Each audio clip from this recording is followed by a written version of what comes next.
هي الأكلة هي صح كتير كتير طيبة، بس فيها مشكلة وحدة بس، إنه الواحد بس بلش بأول لقمة خالص بيضل بياكل بضل بياكل لبين ما يخلص البايركس فبنستودع الوزن عند رب العالمين وبنقول يا رب.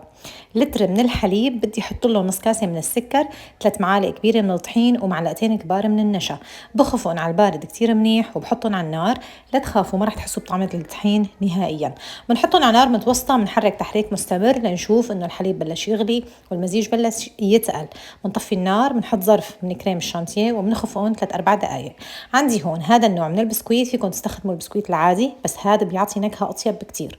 غطسته بالحليب، مديت أول طبقة وحطيت نص كمية الخليط يلي عملناه، وبنرجع طبقة تانية من البسكويت مغطس بالحليب وكمالة الخليط يلي صار عنا. بنترك البايركس على طرف حوالي الثلث ساعة وبنجهز هي الخلطة.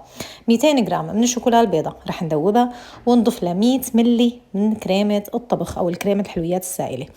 بديل الكريمة 100 ملي من الحليب مع معلقة صغيرة زبدة. إضافة اختيارية، إذا حبيتوا ربع كاسة من الفستق الحلبي المطحون بيعطوه نكهة جدا طيبة، بس فيكم بلا.